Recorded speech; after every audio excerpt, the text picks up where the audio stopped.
Is it physically, spiritually, mentally possible, necessary maybe, to somehow copy and paste ourselves into somebody else's world to both give us an appreciation of our own world and to make us more empathetic? Is that necessary? That's next on this episode of the Gratitude Journal podcast. This is the Gratitude Journal podcast. Bummed, my friends, bummed.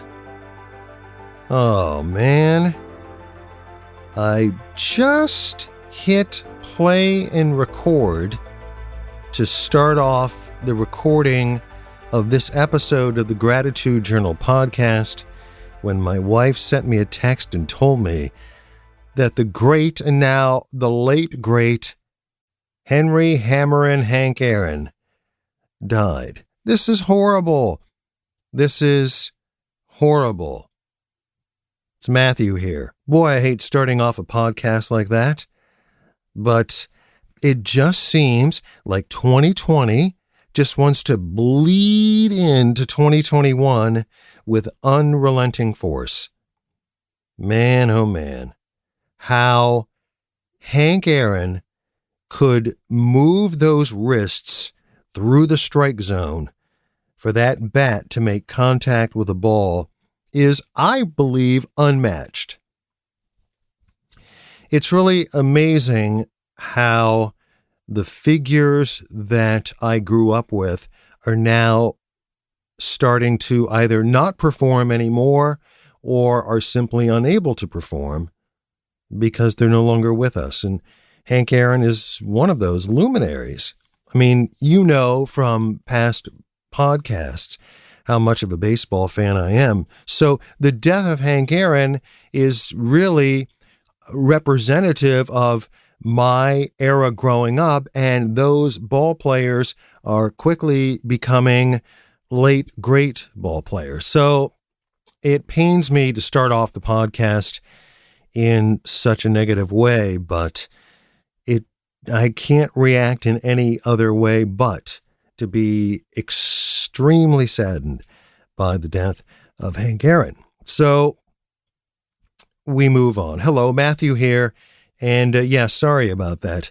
I'm trying to not get choked up, not necessarily because of Hank Aaron, because that's sad, but my wife, wanted to provoke mood down here in the studio. So she brought me this little candle, which is really luxurious to look at. It's very peaceful. And she also lit some incense. And for whatever reason, the waft of this sort of sandalwood incense is like wrapping itself around the back of my throat. So I'm going to pause momentarily. Okay, that was me pausing to get a drink of water. I think we're okay. But it does smell nice down here, and it looks nice too.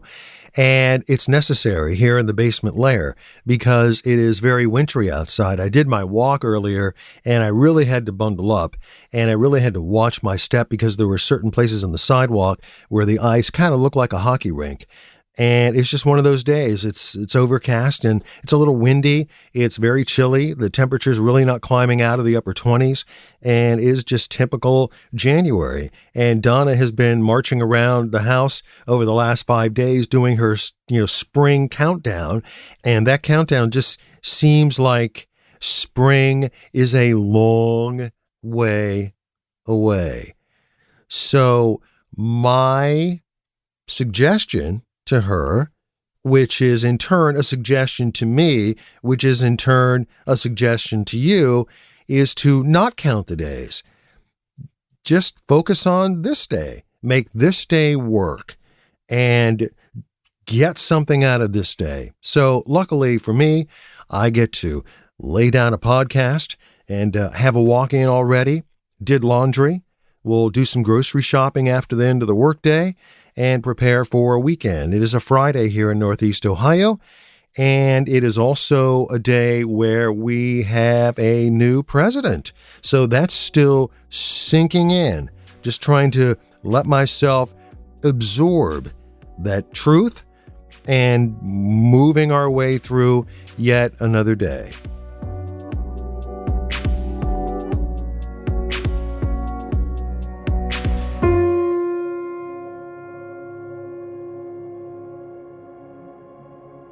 I have a longtime friend who will go nameless, but for the purposes of this podcast, I'll just say this person's name is JT. And JT is a longtime friend. JT has fallen on some very hard times and has emerged from these very hard times. And for that, I give JT a lot of credit. I believe anybody who overcomes obstacles, and in JT's case, many obstacles, obviously deserves praise and deserves to be lauded for the journey that he or she is on. And in JT's case, that journey is an arduous one that involved a very serious accident, one that involved just numerous things that seemed to be piling on, almost like one thing after another. A relationship that was crumbling, a change in residence, issues with care, and many medical conditions, and really a person who, when I first met him, was at the height of his powers, very creative, and it took a number of at least one or two major issues and a number of other minor things that seemed to all culminate in a snowball effect that put JT really near the edge of the abyss. And he somehow summoned the strength to overcome it. And I bring JT up because when I think back on all of the things that he went through, like a lot of us go through our series of things, right? I have often thought to myself during those occurrences, wow, can't he just do this? Or in response to another crisis, why doesn't he just do this? Or during our conversations, I would say, I just don't understand why you don't see this. You just need to do this, which will in turn make you do this, and then the outcome will be this. And then he would just never do it, and then it would frustrate me, and I would shake my head, and I would get in my car and drive away, going back to my own world. And so I almost at some point along this chronology thought of myself, for want of better words, I thought of myself as maybe slightly better than him. Like I knew the secret to climbing out of this hole, and I can't believe that he couldn't see it. And it was very easy for me to divorce myself from his situation. You know, making myself not linked to his situation and being able to observe it from afar, like from a distance, like I were a drone over top of it, looking down on it and saying, if you just do this, then you're going to be cool and all will be golden. And I realized that that just wasn't the case. For whatever reason, my advice wasn't sinking in. Maybe it wasn't good advice. Maybe it wasn't heartfelt advice. And as I look back on it, I think my intent was not great. Now, if I know anything about Eastern thought, we need to have right intent, right intentions. And I don't really know that my intentions were exactly right. They may have meant well, but I don't think that they came from a place of pure empathy. And I have to admit that when I think back on JT's situation, I'm a little embarrassed about it. Because then when the things started to mount for me and for my situation, and others would say, well, why don't you just do this? Or, well, have you ever thought of this? My immediate inclination was to say, you're a freaking idiot. I'm not doing that. That doesn't even make any sense. You have no idea what I'm going through. You have no idea the mountain that I have to climb each and every day. You are completely ignorant of my situation. I mean, F off. I don't want to hear anything more about it. And so when I do sort of an A-B comparison between those situations, I realize that this thing that we enjoy talking about called empathy means more than just kind of shrugging your shoulders, nodding, and giving someone a pat on the back and saying that I understand. I do believe it means more than that, and I do believe that it means trying our best to put ourselves in that situation.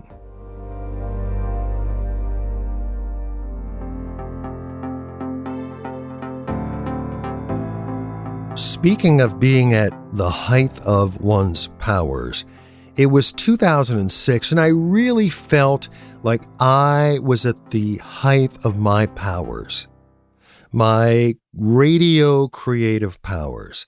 I was coming off of almost 5 years of working for the world's first radio station, and I had made a decision that maybe I was going to look at other opportunities, and voila, an opportunity emerged in a much larger market, and we were all set to move from Pittsburgh to Atlanta, and I was wanted, I was needed, my creativity was going to get sort of a new rejuvenated road, and I was all prepared. And I had put in my notice at KDKA in Pittsburgh, and I had quit my position, and I was doing work for my new employer from my home studio, trying to sell my house, getting things in order. I was making it work from the home studio, so I didn't feel rushed.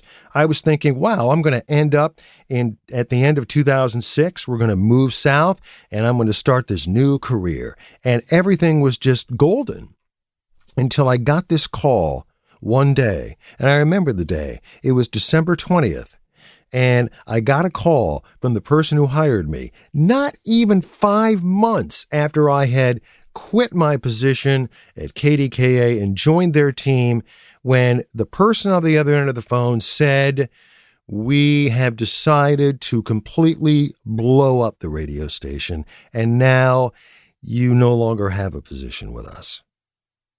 And it rocked my world. I'd never been let go from a position before, ever, at any job.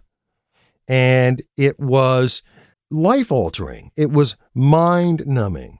I couldn't believe that this had actually happened to me. But these things happen, and we have to adjust. It's almost like when clients of mine, out of the blue, call up and say, we're going to use someone else to perform the services that you perform.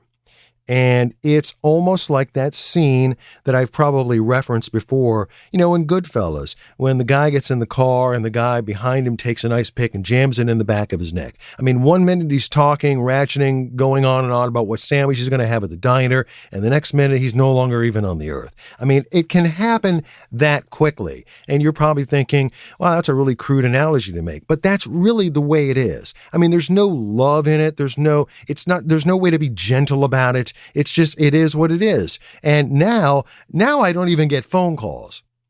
I mean, I really get text messages or emails. I mean, they're as cold and calculating as it can possibly be.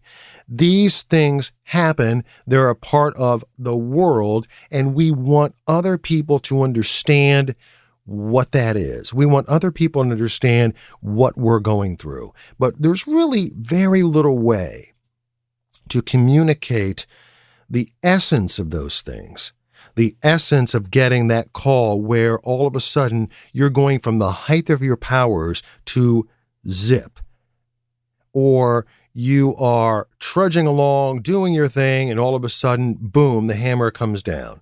and you try to react, you try to be an adult about it, but there's no way to convey those feelings to someone else unless they're actually in your place or attempting to be in your place. And the worst for me is probably getting that announcement on January 2nd of 2019 that my wonderful wife, the love of my life, was suddenly diagnosed with early stage dementia and Alzheimer's. And so that feeling that swept over me and continues in little ways to sweep over me right now, it's hard to convey to others what that is unless they've been through it. And that's not to put myself in a particular situation that nobody else can relate to. That's not really why I bring that up.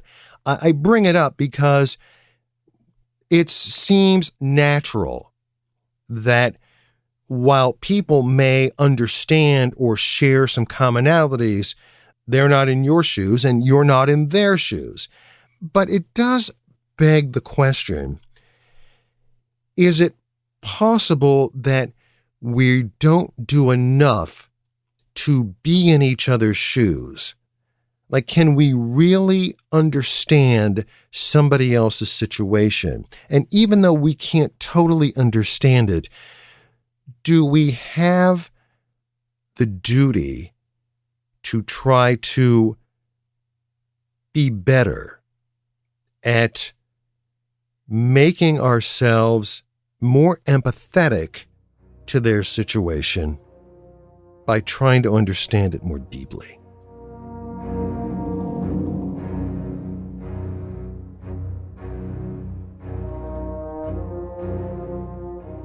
I think of JT, and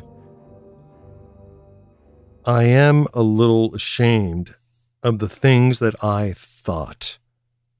And I think, on one hand, it's natural because we are immersed in our own worlds. Obviously, those things in our worlds are of primary importance, of optimal importance, and we're naturally going to gravitate towards focusing on those things first and foremost. Yet, I wonder if we aren't called to something deeper than that. If we aren't called to a place where we make an even greater attempt to immerse ourselves in other people's worlds. And I think of my friend Ginny, who I'm so grateful for knowing her and so grateful for having her in my world and so grateful that she has shown me so many things that I believe that I've learned from her to try to be a better person. And I wish that I would have practiced those things more with my friend TJ.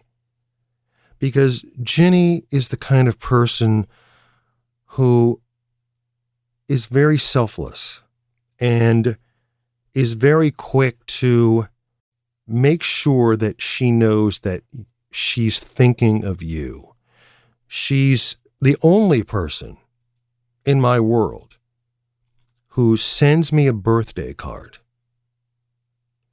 She's the only person who sends my wife a birthday card. She's the only person who sends us an anniversary card. And I know that she does this for all of the people who are in her small circle of life.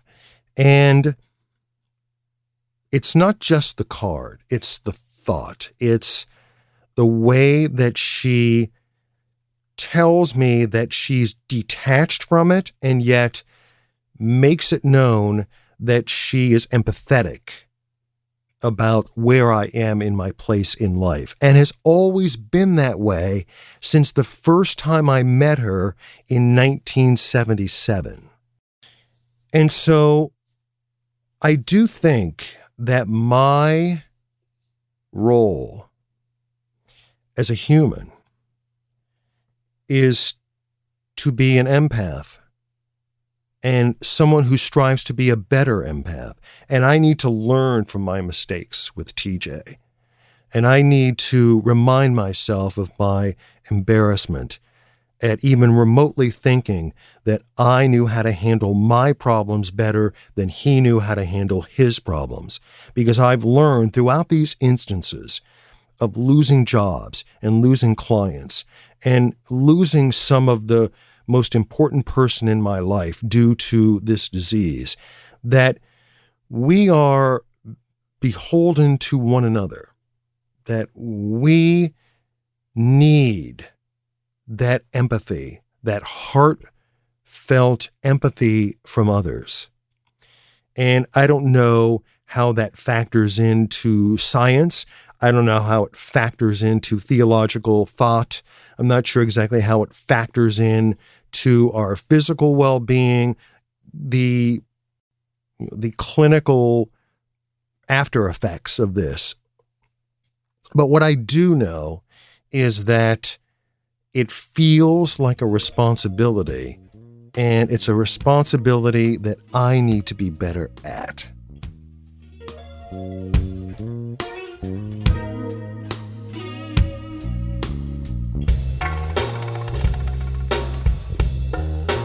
And the other thing I'm grateful for today is a quote that a friend of mine mentioned yesterday, probably without even realizing it. One of the things that I do here in the studio is I do audiobook and podcast editing.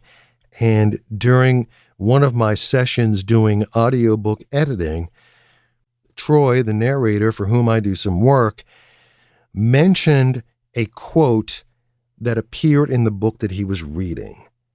And it's an Amish proverb. And it goes like this: instead of putting others in their place, put yourself in their place. And when he read that, it's like my world yesterday just stopped. And I really came to an almost grave realization of my own frailty in this area. And if there's anything remotely resembling a resolution for the new year, I would say that this is going to be my resolution. And I'm really grateful for having heard that quote, because I really needed to remind myself all the time to be better at putting myself in somebody else's place. Well, the joy from our Cleveland Browns came to a very bitter end last weekend, and Donna and I were munching away on our tater tots and trying to make it happen, trying to, from our little place in the world here in Northeast Ohio, completely adorned with Browns gear, trying our best to will them on to the AFC Championship game, and there just wasn't enough oomph in the tank to get it done. So I have made amends with the fact that it was a great year. It took me a couple of days. I didn't want to give over to the moral victory side of things. I just wanted a victory. But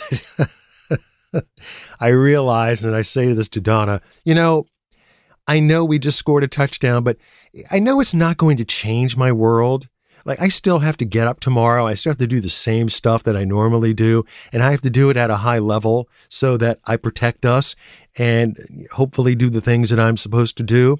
But it is and was just this brief little time of joy when for 3 hours we could just give ourselves over to this stupid football game. And I guess that's what rooting is all about, huh? Until then, please hope you're safe and and healthy, and you're doing social distancing, and it's so crucial that we wear our masks, and I don't feel any shyness about saying it. I'm sorry, that's the way I feel. And I think what I should be doing is probably wear a mask right now so that more of this sandalwood incense doesn't blow into my mouth and my throat, which is exactly what it's doing. So I'm going to wrap things up, and thank you for downloading and listening to another edition of the Gratitude Journal podcast.